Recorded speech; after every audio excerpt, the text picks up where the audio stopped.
കഥ പാതി വഴിയിൽ പാർട്ട് 3. അവതരണം ഷെറിൻ നൗഷ. താങ്കൾ എന്നെക്കുറിച്ച് ഓർക്കണ്ട, പക്ഷേ എൻ്റെ കുഞ്ഞ്, എട്ടും പൊട്ടും തിരിയാൻ പ്രായമായിട്ടില്ലാത്ത എൻ്റെ കുഞ്ഞിന് അവൻ്റെ പപ്പയെ നഷ്ടപ്പെടുത്തരുത്. നിങ്ങൾ പൂജയെ അലക്സയ്ക്കരികിൽ നിന്നും തിരികെ കൊണ്ടുപോകണം. എനിക്കും എൻ്റെ കുഞ്ഞിനും അവനെ വേണം. താരയുടെ കണ്ണുകൾ നിറഞ്ഞൊഴുകി. മഹേഷ് എന്തു ചെയ്യണമെന്നറിയാതെ തരിച്ചു നിൽക്കുകയായിരുന്നു. വിവാഹിതനും ഒരു കുഞ്ഞിൻ്റെ അച്ഛനുമായ ഒരാൾക്കൊപ്പമാണ് പൂജ പോയിരിക്കുന്നതെന്ന് അതറിഞ്ഞ മഹേഷ് അക്ഷരാർത്ഥത്തിൽ ഞെട്ടിപ്പോയിരുന്നു. താര, പൂജയും അലക്സിയും നിങ്ങളുടെ വീട്ടിലേക്കാണോ വന്നത്? മഹേഷ് പെട്ടെന്ന് അവളോട് ചോദിച്ചു. അല്ല, അവരെൻ്റെ വീട്ടിലേക്ക് വരാറില്ല.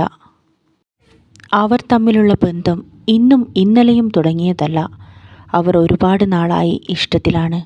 പലപ്പോഴായി പൂജ അലക്സിയെ കാണാൻ വരാറുണ്ട്. പക്ഷേ അത് വീട്ടിലേക്കല്ല, മറ്റു പല ഇടങ്ങളിലും വച്ച് അവർ കാണാറുണ്ട്, ഒന്നിച്ച് കഴിയാറുണ്ട്. എതിർത്ത് സംസാരിച്ചാൽ അവൻ എന്നെ വേദനിപ്പിക്കും. അവൻ എന്നോട് ഈയിടെയായി സ്നേഹമില്ല മഹേഷ്. എനിക്കവനെ തിരുത്താൻ കഴിയില്ല. താര മുഖമമർത്തി വെച്ച് കരയാൻ തുടങ്ങി. താര, ഇപ്പോൾ താൻ പൊയ്ക്കോളൂ. ഞാൻ പൂജയെ കണ്ട് സംസാരിക്കാൻ ശ്രമിക്കട്ടെ. തൽക്കാലത്തേക്ക് മഹേഷ് താരയെ അവിടെ നിന്നും പറഞ്ഞു വിട്ടു. അന്നത്തെ രാത്രിയിൽ ഏറെ വൈകിയാണ് മഹേഷ് വീട്ടിലേക്ക് തിരിച്ചെത്തിയത്. അവൻ്റെ പപ്പയായ അശോകനും അമ്മ ദേവകിയും തറവാട്ടിലെ വിരുന്നെല്ലാം കഴിഞ്ഞ് തിരിച്ചെത്തിയിരുന്നു. അപ്പോഴേക്കും തന്നെ പൂജ പോയ വിവരം എല്ലാവരും അറിഞ്ഞു കഴിഞ്ഞിരുന്നു. പപ്പയുടെയും അമ്മയുടെയും ഒരുപാട് ചോദ്യങ്ങൾ തൻ്റെ നേർക്ക് വരുമെന്ന് മഹേഷിന് തോന്നി. അതുകൊണ്ട് തന്നെ അവൻ ഏറെ നേരം ബാറിൽ വിവേകിനൊപ്പം ചിലവഴിച്ചു. മഹി, എനിക്ക് ഇന്നലെ തന്നെ എന്തോ ഒരു പന്തികേട് മണത്തിരുന്നു. താൻ പൂജയെ വിവാഹം ചെയ്ത ശേഷം വീട്ടിൽ നിന്ന് മാറി നിൽക്കണ പതിവില്ലല്ലോ. എന്നാലും അലക്സി വിവാഹം കഴിഞ്ഞ ആളാണെന്നല്ലേ നീ പറഞ്ഞത്? പൂജയ്ക്ക് ശരിക്കും എന്ത് സംഭവിച്ചു പോയി? ഒന്നും ചിന്തിക്കാതെ അവൾ ഇങ്ങനൊരു കാര്യം ചെയ്യുമെന്ന് എനിക്ക് വിശ്വസിക്കാൻ കഴിയുന്നില്ല. മഹേഷ് മനസ്സ് വിഷമിച്ച് ഏറെ സമയം അവിടെ ചെലവഴിച്ച ശേഷം വീട്ടിലേക്ക് പുറപ്പെട്ടു. രാത്രി 12 മണി കഴിഞ്ഞിരുന്നു. അവൻ്റെ കാറിൻ്റെ ശബ്ദം കേട്ടതും മാളുവമ്മ വന്ന് വാതിൽ തുറന്നു കൊടുത്തു. അവൻ ശബ്ദമുണ്ടാക്കാതെ അകത്തേക്ക് കയറി നടന്നു. പപ്പയും അമ്മയും ഉറങ്ങിയിട്ടുണ്ടാവുമെന്ന് കരുതി അവൻ പാസേജിലൂടെ വെളിച്ചം തെളിയിക്കാതെ തൻ്റെ മുറിയിലേക്ക് നടന്നു. എന്നാൽ അപ്പോഴേക്കും മഹേഷിൻ്റെ മുൻപിൽ ബൾബ് തെളിഞ്ഞു. അവനെയും നോക്കിക്കൊണ്ടവിടെ അശോകനും ദേവകിയും നിൽപ്പുണ്ടായിരുന്നു. മഹി, എന്തൊക്കെയാ മോനെ ഞങ്ങൾ ഈ കേൾക്കുന്നത്? പൂജയുടെ വീട്ടിൽ നിന്ന് എന്നെ വിളിച്ചിരുന്നു. അവൾ എങ്ങോട്ടാ പോയത്? എന്തിനാ പോയത്? നിങ്ങൾ തമ്മിൽ എന്തെങ്കിലും പ്രശ്നമുണ്ടായോ? ദേവകിയുടെ കണ്ണുകൾ കരഞ്ഞു കലങ്ങിയത് മഹേഷ് കണ്ടു. അമ്മ എന്തിനാ വിഷമിക്കണേ? അതിൻ്റെയൊന്നും ഒരാവശ്യമില്ല. അവൾ എന്നെ വേണ്ടാഞ്ഞിട്ട് പോയതല്ലേ. എനിക്കൊരു സങ്കടവും ഇല്ല. എനിക്കില്ലാത്ത സങ്കടം അമ്മയ്ക്കും വേണ്ട.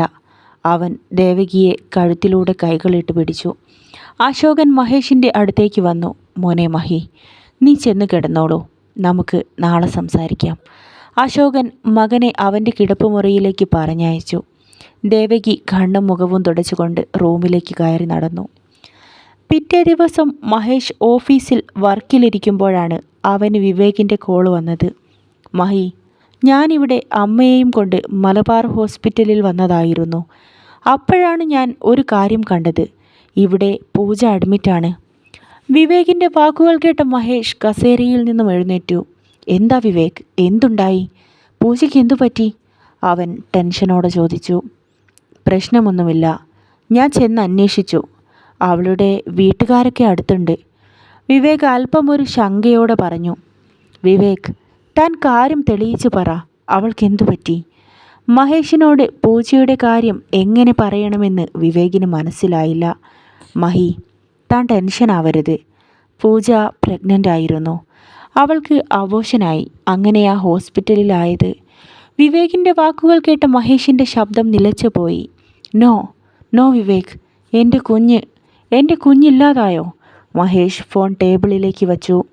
അവൻ്റെ കണ്ണുകൾ നിറഞ്ഞു തുളുമ്പി. വേണ്ട മഹി, ഇപ്പോഴവിടെ ചെന്ന് താനൊരു സീനുണ്ടാക്കണ്ട. അവളുടെ വീട്ടുകാരെല്ലാം അവിടെ ഉണ്ടായിരുന്നു. വിവേക് മഹിയെ തടയാൻ ശ്രമിച്ചു. എന്നാൽ അവൻ പറഞ്ഞതൊന്നും കേൾക്കാൻ മഹി തയ്യാറായില്ല. അവൻ ഹോസ്പിറ്റലിൻ്റെ വരാന്തയിലൂടെ ധൃതിയിൽ മുന്നോട്ടു നടന്നു. വാതിൽ അടഞ്ഞു കിടക്കുകയായിരുന്നു. അവൻ പതിയെ തള്ളിയപ്പോൾ ആ വാതിൽ തുറന്നു വന്നു. റൂമിലെ ബെഡിൽ കണ്ണടച്ചു കിടക്കുകയായിരുന്നു പൂജ. അവളുടെ മുഖം കണ്ടതും മഹിയുടെ മനസ്സ് ആർദ്രമായി. അവൾ തൻ്റെ നെഞ്ചിൽ ചേർന്ന് കിടന്ന നല്ല നാളുകൾ അവൻ്റെ ഓർമ്മയിൽ തെളിഞ്ഞു. പൂജ, അവൻ പതിയെ വിളിച്ചു. അവൾ കണ്ണു തുറന്ന് മഹിയെ നോക്കി. റൂമിൽ മറ്റാരും ഉണ്ടായിരുന്നില്ല.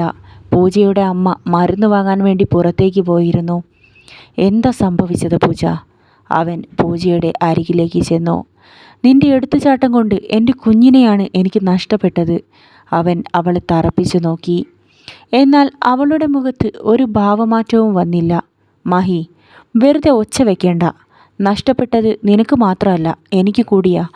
മാത്രമല്ല, അത് നിന്റെ കുഞ്ഞാണെന്ന് നീ എങ്ങനെ ഉറപ്പിക്കും? അവളുടെ ചോദ്യം കേട്ട മഹേഷും വിവേകും ഒരുപോലെ ഞെട്ടി. അവർ മുഖത്തോട് മുഖം നോക്കി തരിച്ചു നിന്നു.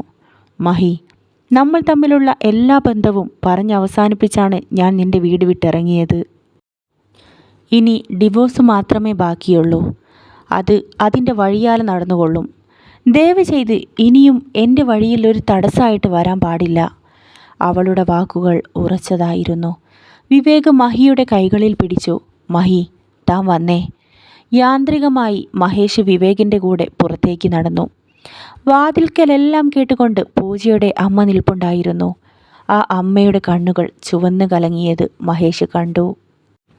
അഭിരാമി വീട്ടിലായിരുന്നു. അശോകൻ സാറിൻ്റെ വീട്ടിലെ ജോലിക്കാരിയാണ് അവൾ. ഒരാഴ്ചയായി അവൾ ലീവ് എടുത്തിരിക്കുകയാണ്. കനകമ്മയ്ക്ക് തീരെ സുഖമില്ല. നെഞ്ചിലൊരു ബ്ലോക്ക് ഉള്ളതുകൊണ്ട് സർജറി വേണ്ടി വരുമെന്ന് ഡോക്ടർ തീർത്ത് പറഞ്ഞിരിക്കുകയാണ്. അതിൻ്റെ ടെൻഷനിലായിരുന്നു അവൾ. മോളെ, നീ ഇങ്ങനെ വിഷമിക്കാതിരിക്കെ. അമ്മയ്ക്കിപ്പോൾ കുഴപ്പമൊന്നുമില്ല. ഇപ്പോൾ സർജറിയൊന്നും വേണ്ടെന്നേ. ഗുളിക കഴിച്ചപ്പോൾ തന്നെ നെഞ്ചുവേദനയ്ക്ക് നല്ല മാറ്റമുണ്ട്. കനക അവളെ ആശ്വസിപ്പിച്ചു. അമ്മ അങ്ങനൊക്കെ പറയും. ഈ മാസം കൂടി മരുന്ന് കഴിച്ച് സർജറി വേണമെന്ന ഡോക്ടർ പറഞ്ഞത്. ചെയ്യാതിരിക്കാൻ പറ്റില്ല. പൈസയുടെ കാര്യമോർത്ത് അമ്മ ടെൻഷൻ ആവണ്ട. ഞാനിന്ന് അശോകൻ സാറിനെ ഒന്ന് പോയി കണ്ട് സംസാരിക്കട്ടെ. സാറ് സഹായിക്കാതിരിക്കില്ല. അവൾ പ്രതീക്ഷയോടെ അകത്തേക്ക് കയറിപ്പോയി. പാതി വഴിയിൽ കഥയുടെ ഈ ഭാഗം ഇവിടെ അവസാനിക്കുന്നു. അടുത്ത പാർട്ടുമായി ഞാൻ ഉടൻ തന്നെ വരുന്നതാണ്.